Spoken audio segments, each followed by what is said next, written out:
So this video is going to be about my donor and what it means to have a donor, a known donor contract.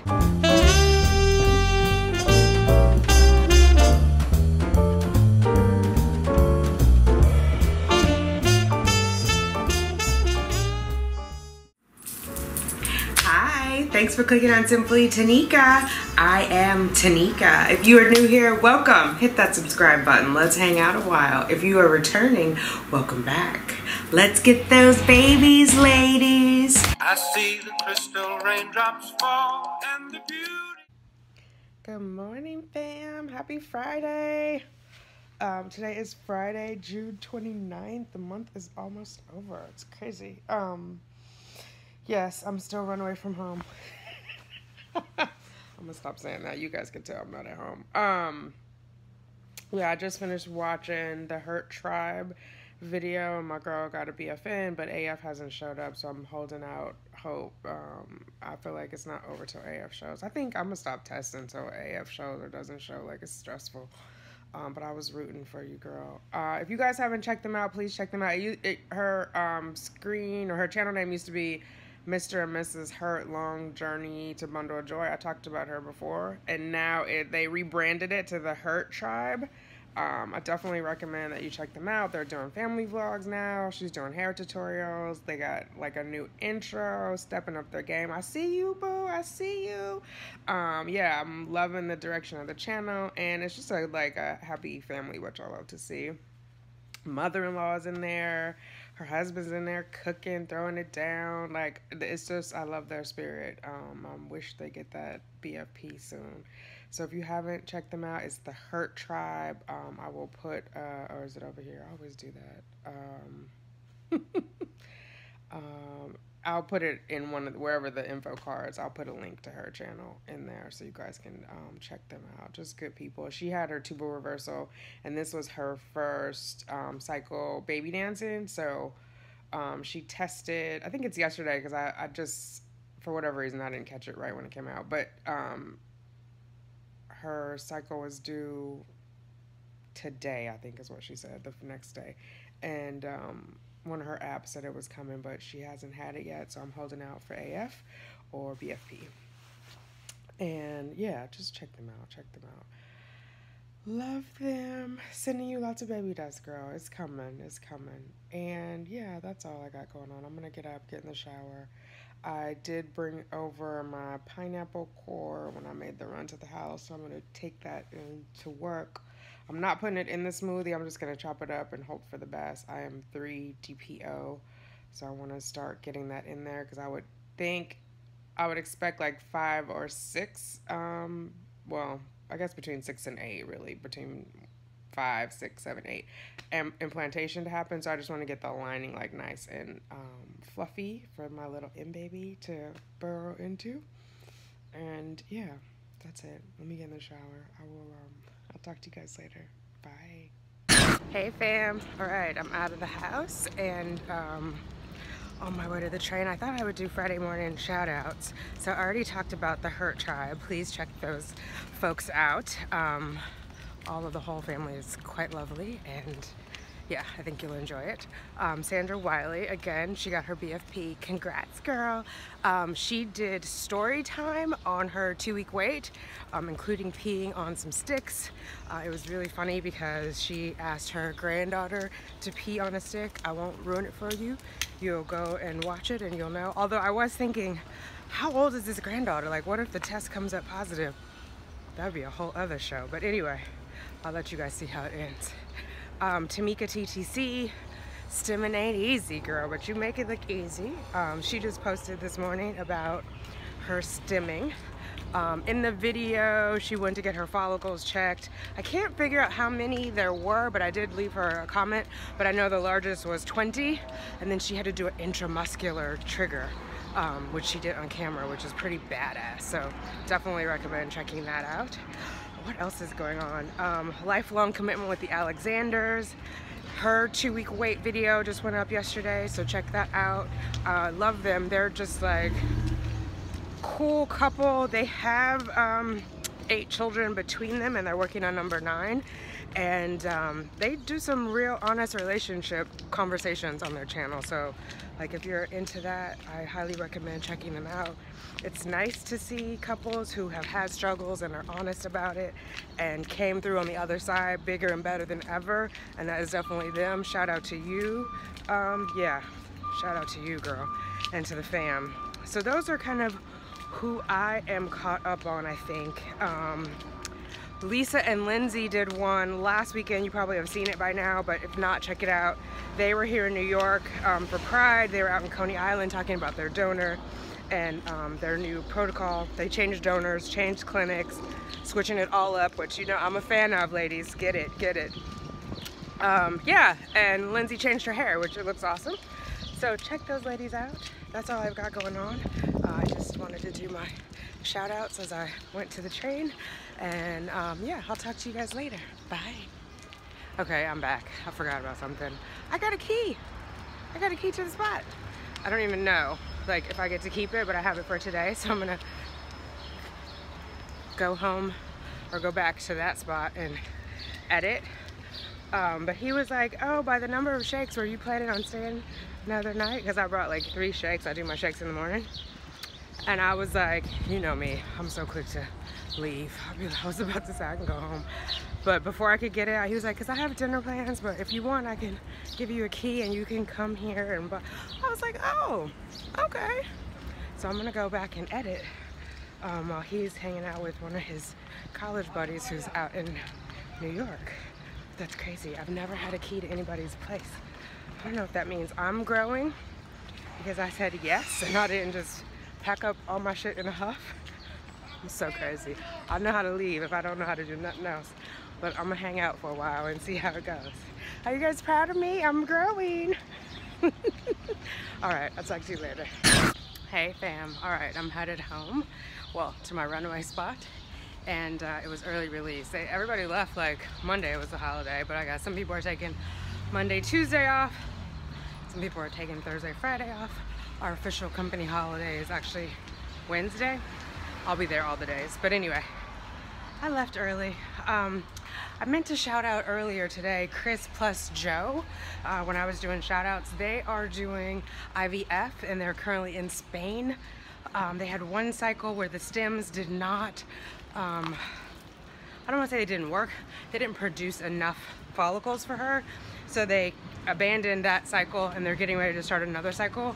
But Chris is on point with all the details of like the medications, what they mean. She works with a naturopath and all of those. So I highly recommend checking out Chris plus Joe if you guys have not talked to them. And then I talked to Genesis earlier today and she was asking me about my donor and I told her a couple things and she was like, oh, you should say that on the channel. I don't think we all realize that. So this video is going to be about my donor and what it means to have a donor, a known donor contract. So when I get in, I'll do a sit down and go over all that with you guys. But I hope that your Friday is going well. And whew, I just got winded coming up that hill. I hope that your Friday is going well and that you check out some of the videos and the channels that I've mentioned and consider subscribing to them. I'm subscribed to all of them. I stay posted on what's going on with these families. I'm invested. Who else? Mommy C, Mama Ty, they have their BFP. I think I mentioned them before. Check them out. She's doing bump dates.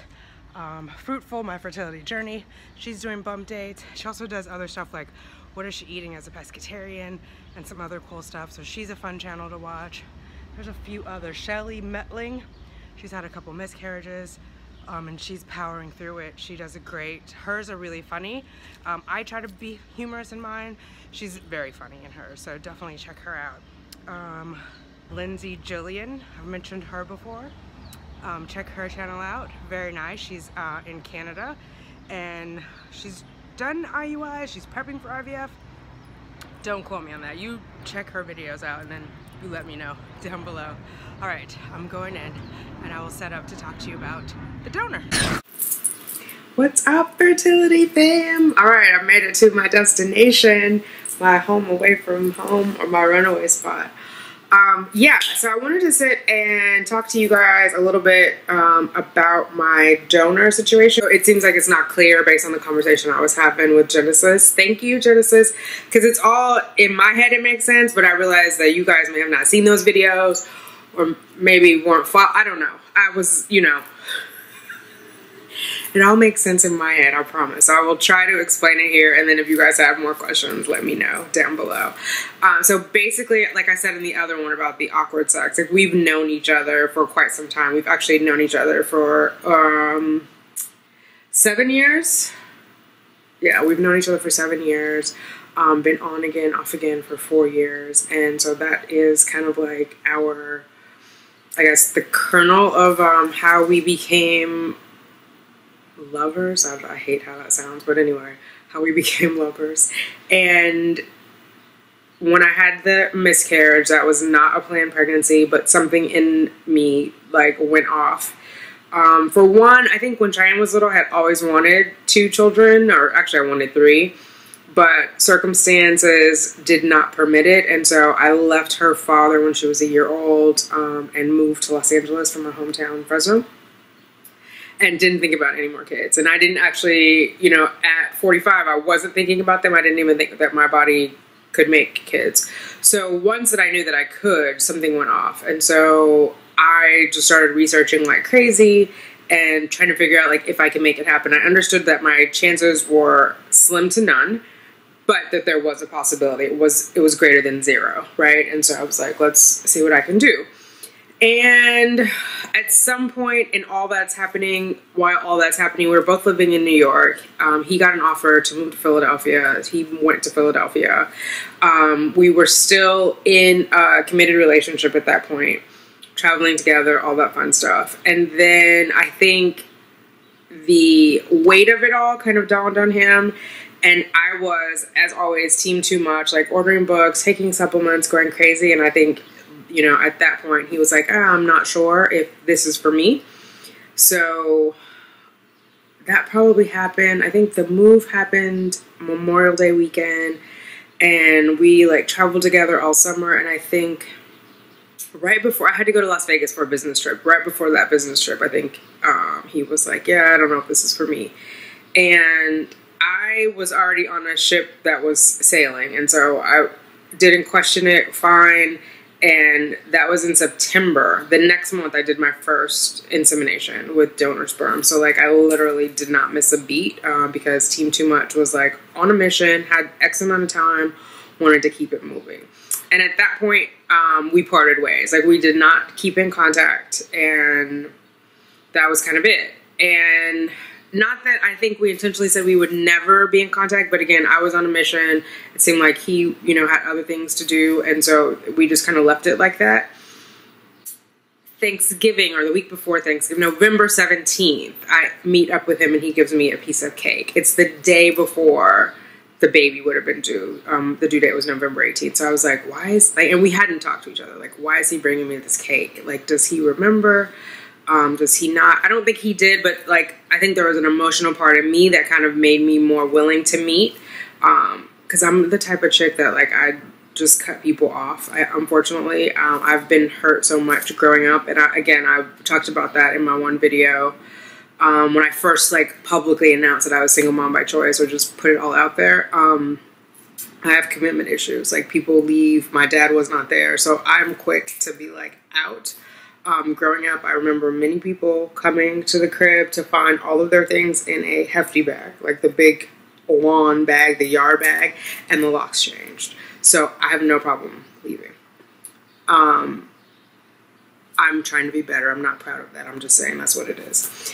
So we see each other November 18th. All is well and good. Then we see each other before Christmas. He brings me a box of Molten Brown, which I love. So it's like a sampler box of all of these body washes with like the different scents. We have lunch. I was not expecting the gift. I was very happy to receive it though. I thought it was very thoughtful. And we start talking, and like he's trying to tell me something, but I'm not sure what it is. And then the waiter comes over, but he's like getting emotional, and so then I'm getting awkward. Waiter comes over, and it was like huge relief. We never really resumed whatever that conversation was. But it's Christmas break, and the AC's coming on. I'm gonna talk louder. It's Christmas break. He's in New York. I'm in New York. We end up hanging out, and I mentioned this somewhat. I don't think I was vlogging full time then. But I mentioned it, that he was around, and so we started hanging out, and then it got weird for me because I was like, we would be texting like about chapstick or lip balm and different stuff, and it was just like nothing had changed, and I felt like my life had changed so drastically, and I didn't say that I had the channel. Something happened, I don't even remember what. I was like, he was looking for something to do, and we're both creative people, like we both have theater arts backgrounds, and I was suggested a podcast or a YouTube channel, and then I offered, I have a YouTube channel. I didn't say what it was about, and at that point I still had 2 channels, and so he was like, yes, I know, and I was like, you know about which one? He was like, the TTC one, and I was like, holy shit. So the cat was out of the bag. We continued hanging out. I was getting uncomfortable, so I said, I need a break. I will get back to you. I need some time to process all of this. This is too odd for me. Took some time, thought about it, and was like, I don't really need this person in my life. I'm on a mission to have this baby. This is just like a complication. I'll deal with it after I get pregnant. This was like end of January, beginning of February.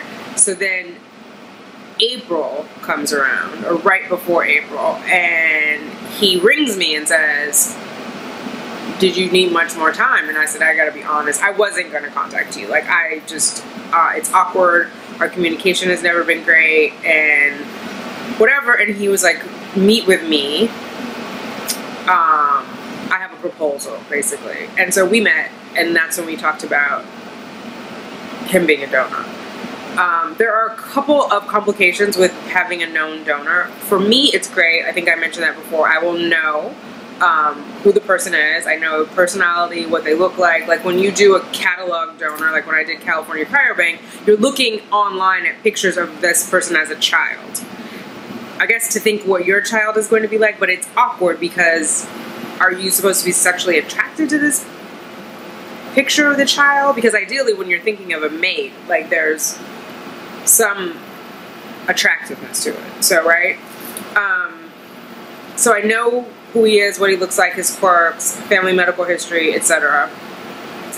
The other thing that is a concern is I've read a lot about when people have known donors, they lose their parental rights. And so I've been vague about it in the videos, but I think the point that I made with Genesis, and I can tell you guys, there are things that you will do that will void out a contract, and there is a contract. And believe it or not, when you go through Anonymous Donor California Cryobank, there is a contract there as well. Most people don't hire their own lawyer and negotiate that contract. They sign it and move forward. I fortunately was able to hire a lawyer and negotiate my own contract. So it's, you know, the terms and conditions that meant the most to me, and I believe he got what meant the most to him. If he didn't, I don't know why he would agree to it, right? Because there's no gain in it for him. I'm the one who stands to gain.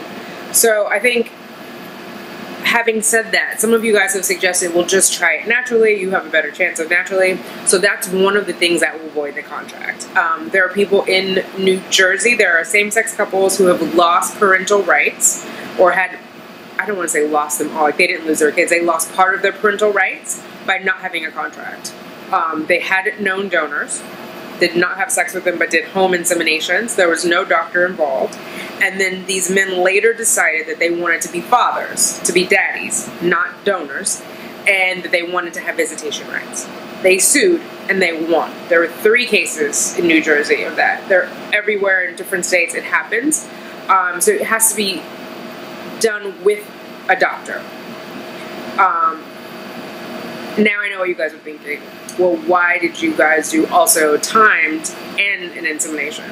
because there's still a doctor involved, it's not discernible which event would have created the child. So neither one of us would be able to go before a judge and say, at this moment, it was that sperm that created this child. So we would not have a case. We would not be able to void our contract. The other thing is, and I don't want to like sling mud because my daughter is alive and able to watch this, as is her family. There were moments where not having full parental rights of Cheyenne were very tricky for me, and we live in different states. In New York, children are not of age until they're 21, and so at one point, actually 2 points in time, her father sued me for child support. And there was another time where she was not coming back to New York, and I can't legally like call the FBI and say someone's taking my child. It's a dispute, and we would have to go to court to sort out who's meant to have her. And we never like filed proper parental rights. So it was just like, you guys are both her parents, you have the same rights, which means I can't demand that he return her to me and vice versa. So I don't ever want to go through that again. I think it's stressful. I think it's stressful for the child at that point. Like the last time it happened, Cheyenne was 19 or 20 right before her 21st birthday, and it was very stressful for her. I felt like she was being put in the middle. I tried not to involve her. And that's all I'm going to say about it, I think. But again, because in New York, they're not a majority until 21. So there's an issue of parental rights and there's an issue of child support until they are 21. When I was in California, it was only 18. And because I was here, he and his wife filed in New York. Because that's what it's about jurisdiction. That's where I resided. So long story short, I don't ever want to be put in that situation again. It's one of the things that I also have said, like, if I ever get married, which I don't know if I will have a prenup, because I want it to be all in writing what it is that I'm agreeing to. What most people don't realize is that a marriage is a contract. Unfortunately, they just don't see what the terms are ahead of time. It's whatever the state says they are. Like, for example, a lot of women, once they get married, lose control of their reproductive health, which is odd. Like, you, in some states, cannot have an abortion without your husband's permission. You cannot have a tubal ligation without your husband's permission. You cannot be inseminated with someone else's sperm without your husband's permission, unless you have a contract that states explicitly that you are avoiding that and have agreed to something else. So that's that. It gets kind of messy. I'm a businesswoman. I know there are emotions involved in having children and marriage, and I totally respect that. But I've worked hard for everything that I have, and I'm not going to foolishly lose it or put it at risk. So that's kind of that, I think. That's why there's a donor agreement. That's what all that is. If at a later time he and I resolve our relationship issue or want it to be more than what it is, we can certainly go and create a new contract and the child can be adopted, or if I decide to marry and that person wants to adopt the child, that person can be adopted. But until that happens, there is a contract in place. So hopefully that explains it. Hopefully you can hear me because this AC turned on. But yeah, so that's kind of it. I'd like to think of us as great friends. I think we have similar sensibilities. If I get a BFP, I'll tell a little bit more about like his heritage and background and whatnot. But yeah, like I said, we're both theater majors. We both work in technology now, and yeah, that's kind of it. So hopefully that answers your questions and it doesn't seem as like odd. I know it seems super official, but it's just like where I am in my life, what I have to lose financially, and he as well, I think, just so that we're clear. And I think having it all written down ahead of time again just makes it clear. The cases that I cited, they did not have a written agreement. Well, 2 of them did not have a written agreement, and the other one, I think they did not have separate attorneys, and so it voided the agreement. So they're like, it's just good to get it all in writing and understand like what the law says and what the precedent is. There's not a lot of cases of known donor agreements, and so usually the judge will decide that your intent was documented in the contract. And yeah, and I can't talk about the specifics of my contract, but let's just say in general, you know, you have the option to say that you won't go to court, that you'll go to arbitration or mediation. And there are other things that you can kind of agree to when you're of sound mind and not like emotional and angry. I think we've all been there. Like we've had friends that we've loved forever, or relationships, and then one of us gets mad and all reason goes out the window. So it's good to do it when you're calm, you're clear, and motivated to do the right thing. Because I think once our emotions get involved and we're angry, we're no longer motivated. Sometimes we just do things out of spite. So I don't want to do that. I'm sure he doesn't want to do that. And so to avoid it all, we have the contract. Does that make sense?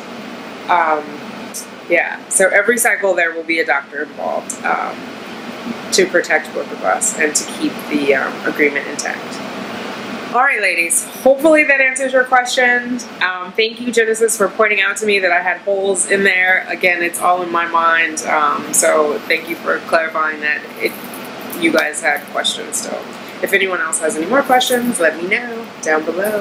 All right, I will talk to you later. Remember to be good to yourself. Bye. Mwah. Baby, that's to you all. I see the crystal raindrops fall, and the beauty of it all is when the sun comes shining through